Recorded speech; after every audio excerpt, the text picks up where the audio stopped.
La cameriera in piedi di fianco a me era appena sbiancata, aveva il viso pallido e io non capivo che cosa stesse succedendo. Chiamate un'ambulanza, ragazzi, vi prego.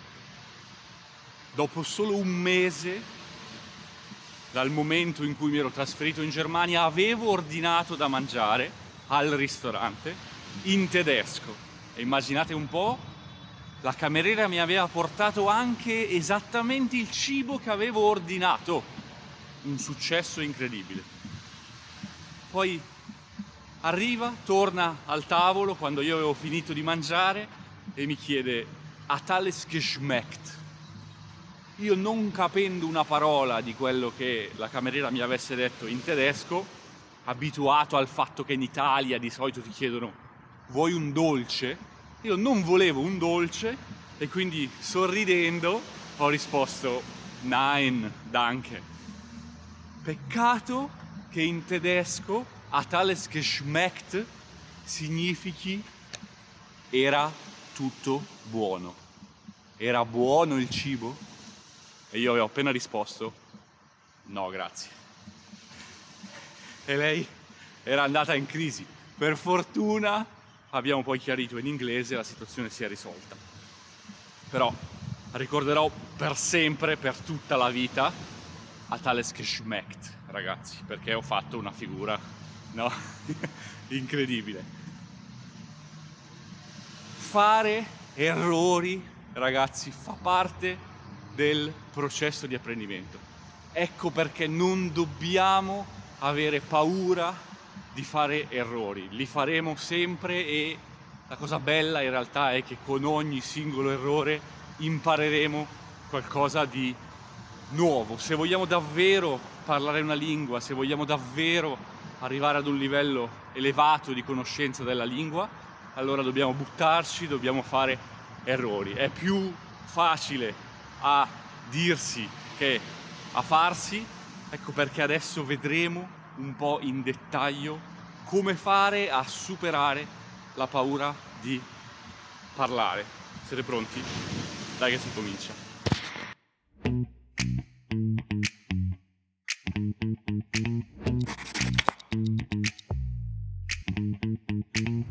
Punto numero 1, ragazzi, cerchiamo, se abbiamo paura di parlare, di capire perché abbiamo paura di parlare. In generale abbiamo paura di parlare in una lingua straniera perché parlare in una lingua straniera ci suona un po' strano, ci sentiamo un po' stupidi, no? Ogni lingua identifica una tribù, no? Anche anticamente, no? Ogni tribù, l'Homo sapiens, hablava, si vede che sono a Montevideo, parlava in modo un po' diverso, no? E quindi noi ci identifichiamo con quella che è la nostra lingua nella nostra tribù, ok? E se dobbiamo parlare in una lingua diversa, allora è come se stessimo entrando a far parte di una tribù diversa, che non ci identifica.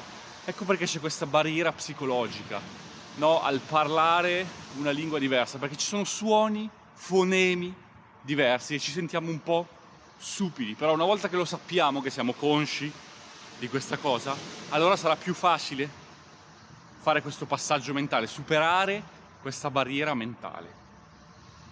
Abbiamo paura di parlare in una lingua straniera o in generale anche quando si tratta di parlare in pubblico, perché in realtà, sempre rifacendoci al discorso delle tribù, anticamente, quando si viveva in tribù, dire qualcosa di sbagliato nella tribù di fronte a tante altre persone, beh, poteva voler dire l'esilio dalla tribù, poteva voler dire quindi la morte, perché da soli non si poteva vivere. Quindi a livello biologico, a livello inconscio nel nostro cervello rimane questa paura: ah, se dico qualcosa di sbagliato mi cacciano dalla tribù, muoio.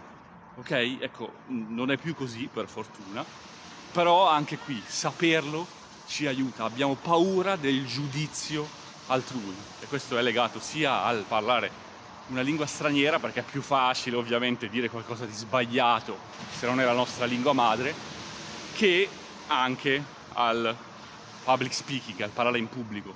Ho fatto un video su come ho migliorato il mio public speaking, magari dategli un occhio, condivido un po' di consigli interessanti perché avevo una paura folle, ok? Dategli un occhio. Tra l'altro siamo a Montevideo, ragazzi, spiaggia di Montevideo, Possito, una delle tante. Una tecnica che suggerisco sempre per superare la paura di parlare è quello di iniziare a parlare in un contesto sicuro, diciamo.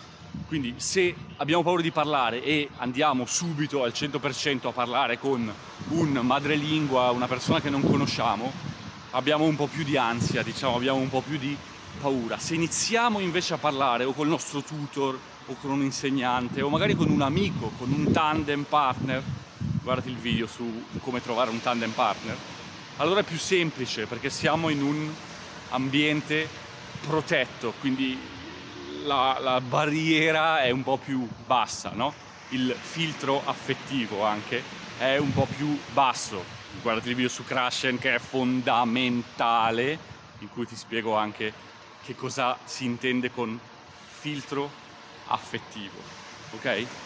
Iniziamo in un ambiente protetto. Punto numero 2, ragazzi, cerchiamo di imparare un po' di regole e un po' di grammatica, ok? Perché spesso abbiamo paura di parlare perché magari non siamo sicuri se stiamo usando la regola giusta, giusto? Quindi se ci capita una volta e andiamo a vedere qual è la regola, allora poi diventa un po' più semplice perché abbiamo meno paura perché sappiamo la regola. Punto numero 3, attenzione a non fare l'errore opposto, ovvero se ci basiamo solo o troppo sullo studio della grammatica, allora avremo così tante regole nella nostra testa che quando stiamo cercando di parlare la nostra testa passerà un sacco di tempo a pensare qual era la regola giusta, non la trovo, dove sta? A cercare di prenderla con le mani, utilizzarla, e questo ci blocca, ok? Questo ci blocca. Per riuscire a superare questo blocco, quello che dobbiamo fare è cercare di parlare, si vede che sono le 7:30 del mattino, parlare senza pensare, ok? Quindi sembra assurdo, però fare freestyle, come fanno i rapper, aiuta a parlare senza pensare, perché non ho tempo di pensare, giusto? Sono 4 quarti e 4 quarti. Uno parla, dice 4 battute e l'altra persona dice 4 battute, tac, tac, tac, tac. Ora, che cosa vuol dire? Non vi sto dicendo di fare tutti freestyle rap, sarebbe utile, però cercare di parlare senza pensare. Magari mettetevi davanti allo specchio e fate un monologo che non ha nessun senso, o ripetete il testo di una canzone, la vostra canzone preferita, iniziate a cantare e ripetete il testo e ripetetelo senza pensare. È una tecnica molto utile. Punto numero 4, non aver paura di fare errori. Questo l'abbiamo detto all'inizio del video, lo ripetiamo perché è fondamentale. In un ambiente protetto la paura già diminuisce, rimarrà un po' sempre. Il modo migliore per non aver paura di fare errori è fare tanti errori, ragazzi. Quindi freghiamocene, cerchiamo di parlare iniziando con l'ambiente protetto e poi andando là fuori. Potremmo addirittura pensare, va bene, io oggi voglio fare una figuraccia, ok? Nelle strade, quando sono all'estero, in un paese straniero, e vedrete che se lo fate per una settimana intera e dite oggi, un giorno alla settimana, voglio fare una figuraccia alla settimana, in realtà non sarà neanche così male perché le persone sorridono, le persone sono sempre molto più gentili di quello che noi pensiamo e abbiamo nella nostra testa. Un consiglio ancora che vi posso dare, ragazzi, per superare la paura di parlare è quella di automatizzare la parlata, di fatto. come possiamo automatizzare la parlata. Beh, un metodo splendido per farlo è la tecnica dello shadowing. Ho fatto un video in cui ti parlo di come usare lo shadowing per migliorare la pronuncia, ma ovviamente anche per superare la paura di parlare. Dagli un occhio, piazzami un like se ti è piaciuto il video e noi ci vediamo davvero presto. Un saluto, ciao ragazzi!